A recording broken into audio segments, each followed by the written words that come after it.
Hey guys, how's it going? Isabella here. So, this is gonna be a rainy day farm vlog because I realized you guys actually like to look at my chickens and my little homesteading videos. My turkey salute you. So, let's talk about spring. Spring is upon us. We're in the mountains in our little microclimate where it always rains, cold, windy. But still, spring has arrived. Most of the snow has melted off, and that means I have to hurry up and start my gardening.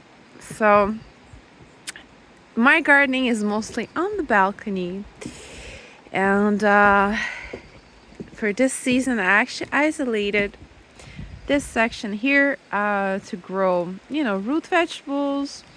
I have to repair a few of my planters, which have sunken because it's a mountain and everything eroded.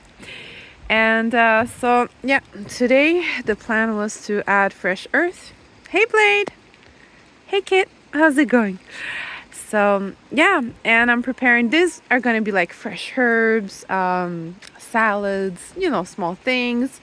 I'm going to sprout some baby trees for apple trees for pawpaw in here.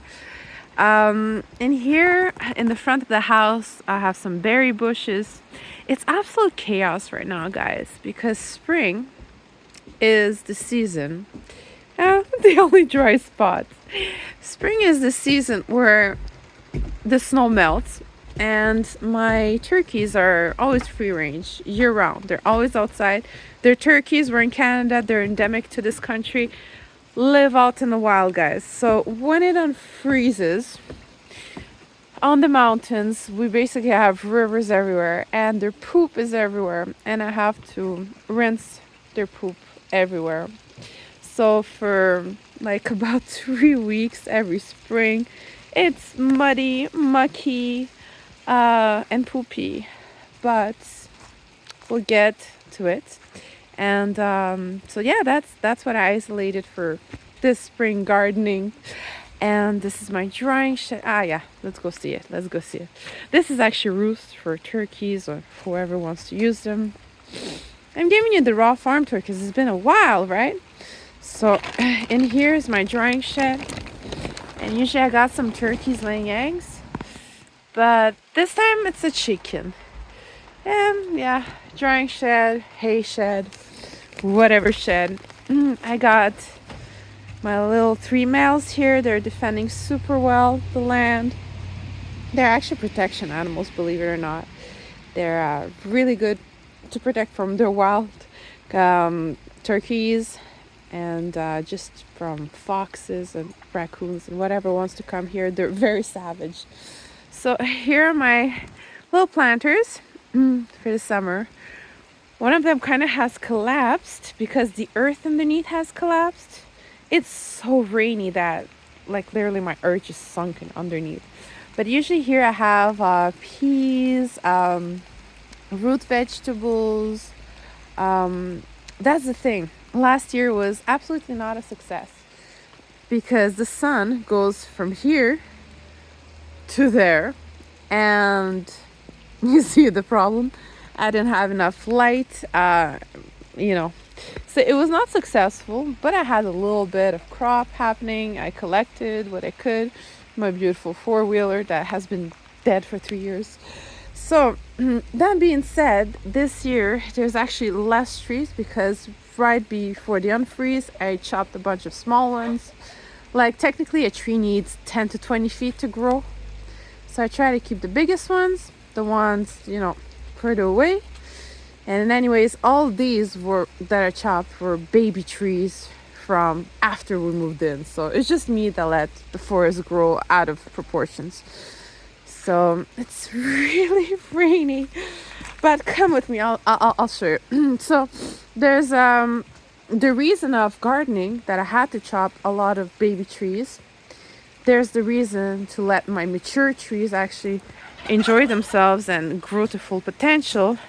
You might see some water actually on my camera, but whatever, bear with me. So in here I actually have berry bushes. Oh, glorious. No, but They will come in eventually, but usually I have really beautiful yellow raspberries. Right now it's just winter. Winter has just, messed things up. So, and let's go see. This is my second chicken coop. So basically, yeah, I opened up a little bit of forest because I intend to make it a bit of an orchard in the forest, like some permaculture. Here I have my apple trees, my prune trees, all types of little trees and berries. But since I don't have that many mature trees in there and I have some bare spots, I decided, you know what, let's attempt to plant some low light fruit trees. And amongst which I discovered that pawpaw is a kiwi native to Canada that likes the cold and shaded areas. So I'm like, hey, why not? Let's just do that. And there's some variety of pear trees also that enjoy partial shade. Hey, let's make it happen. So any bare spot I'll have in my acre, my tiny acre of forest, I will plant. Let me just clean up the lens because I think there's a spot there. Alrighty, so what is this? This is my mini orchard and berry bushes, so on and so forth. I have like raspberries, Viking berries, apples, prunes. It's not very big, but you know what? We're trying to do permaculture, like the secret garden of survival that I am. My husband's just, sponsoring it. And in here also I have like some perennial plants, some we actually have bees since last year. So I planted a bunch of flower, tulips, roses, things like that are gonna grow. But you see why there's barriers everywhere? Because turkeys and chickens unroot everything. You plant it, they eat it, and then they even unroot it. So there's not even a second chance for anything to grow back. So I even have to heighten this fencing because they start digging here, and I have a bunch of fine herbs that grow here. So they decided to do that. So it's a bit of a challenge to have a free range poultry, and to have gardens and Oh, and by the way, I have 3 ponds now, which you only probably see. You don't see much, but the main one has unfrozen, and I'm starting to see some fishes at the bottom. It's a bit cloudy, because when it unfreezes, all the nutrients, so on and so forth. So I have a bit of green water, but you know what? At least herons are not going in and catching my beautiful prized koi fish. But you'll probably see shapes of white and orange through the water. Those are my koi, and they're all about 2-3 feet now. Some are 3, but most are like 1.5, 2. So that's a tree that fell, and we just left it. And then the turkeys start roosting, and we had to put barrier on top of that too. This is my pond cover. Everything's work in process right now. I don't know what to grab first, I just go by priorities of the day. So every day is a lot of work. And here we have very narrow ledge, so I'm gonna prolong it with all the dead branches I cut. I'm gonna put some topsoil and redo my whole ledge thing here. So it's not a project. So a lot of fun times. I have not plugged back in my filtration yet. I'll wait a few more weeks to make sure my drums of filtration don't have ice. I don't want to blow them out. The hammock has been there year round. It's fun. The fireplace is full. But why are we heading into the forest? I have more things to show you, right? We can't just stop there. Homesteading 101. So look how cool. I have actually put a little drapeau flags to show that we had old fencing in here, because I had to prove to the city last summer that we were an ancestral homestead, and go away, people. So point proven. We still have all the old fencing inside the earth. You can't go dig deeper than that. So yeah, it's been at least 2 years we have the bees, frankly, but has not been successful because I discovered we're using the wrong type of bees. Instead of using endemic to Canada, we've been using bees from the Mediterranean. Only was I informed that after the purchase that these were not native to Canada. So now I have my beehive, which in fact I have to change for a long one because, anyways, that's for another episode. So all over my forest I set up wild bee traps, honeybee traps. And God willing, in one of the 6 we will catch something because the bees have not survived the winter again because they're Mediterranean and we live on top of a mountain in the northern climate. So, but at least it gave us a lot of honey last summer, so kind of paid off, you know, what we paid for the bees, but that was not successful. So I installed a few traps everywhere, and now where are we going? I'm gonna show you. We just finished collecting maple season. Okay, so maple has been collected.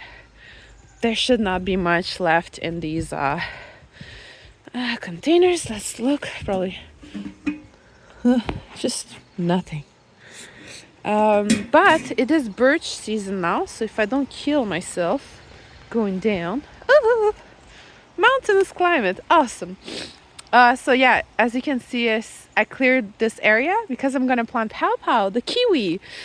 So yeah, it's still gonna be pretty shady because we don't have the main leaves yet. So I will sprout it and then I'll see where I have the most light at the end of when we get some leaves going in the forest. Because right now you think there's all this space, oh look at that, but in reality you have this giant maple, just complete coverage. But so yeah, sometimes you have to cut some smaller trees to, you know, give more chances to the bigger ones. That also I discovered only recently, that don't cry over every single tree that you cut, because in fact the more space you give to the main strong ones, the more chances of their own survival. Here's another bee trap. You're supposed to put them at like 10 feet in the air, but I think I'll make a separate video about that. Otherwise it'll be too long and tedious for you guys to watch. This is just a rainy day vlog on the farm. That's it. So this is a birch water. Oh yeah, I gave it to my neighbor yesterday, but there must be more in another birch tree. Oh, this is a yellow birch. Did you guys know that you can collect from the white birches and the yellow birches? Yes sir, this yellow birch. And look, that yellow birch actually has chaga on it. Wow, cool, huh? This forest, it just keeps giving. So, oh my god, it is full. And this stuff you can drink it straight up, like, unless there's like some mosquitoes inside. You know, don't drink it unfiltered, but otherwise I would drink that straight up, probably after the video. Alright, so this is my burial ground for a rooster and a cat. Unfortunate stories, maybe not for today. More traps, 10 foot in the air, more birches, my maples I have to remove, and put some clay inside so, you know, the hole doesn't stay in the tree. This one produced just a bit. And so we're coming to the lowest part of my land. And here I haven't started any tree cutting. There's just a few small ones back there that I need to... Oh wow, we're full here. So yeah, this will have a lot of light. I'd like to make a small orchard in this region because I don't have too many big trees. I have some ancestral yellow birches. And look how ancestral they actually are. You know, we have the old fencing. They probably had sheep or cows here. I don't know what they had before us. But there's old fencing everywhere and there's just a few birches. So think of like all these smaller trunks are only like the last 5-10 years, you know. So I'll have to clear out some of these very, very small ones, except this one, the big in the middle, and make a small orchard of something. I don't know yet. Let me know, guys, in the comments what kind of orchard I should make with this small region. And what fits good with yellow birches? It's mostly yellow birches I have in this region. Sorry. Poop truck just passed. This, I'll leave it. They like to munch on it until it gets too big, then I'll remove. So yeah, mostly that's the area for future tiny orchard. Because I figured if I cannot grow grass because the turkeys and the chickens are eating everything, let's just grow fruit trees. They'll actually eat something. So he just chased the chicken away.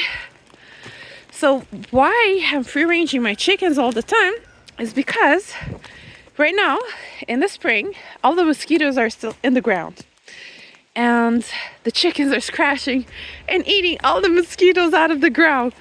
This is the best. That means I'll have less mosquitoes on my land versus all the neighbors are gonna get eaten this summer. Sorry, I'm going up. You know how I never edit my videos, so you're with me for the raw footage of everything. I just finished a pneumonia, so it's a bit hard for me.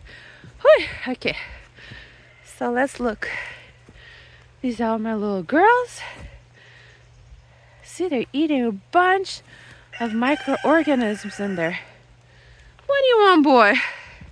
Oh, and I'll include the footage. I got ducks that moved in, and they're not shy, and they come here every day except when Blade is on patrol. Blade, come here. Show me, who's that boy on patrol? Come. Who's that boy? Who's that boy? So this guy, he chases them away every time. But we have a couple, an actual male and female, that reside here, and they eat the chicken food and they swim in the pond. See how big the pond actually is? Ain't some tiny thing, and I dug it with my own bare hands and a shovel and a pick.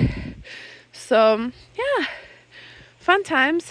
So yeah, that region is gonna be for honeybees. Back behind it's gonna be an orchard. Here too is gonna be orchard. There's a lot of work, guys, and a lot of cleaning, and just think before you start a homestead, because you'll never have a restful day of your life ever again. But you know what? It's worth it. This is my lavender Favreau. It's so pretty.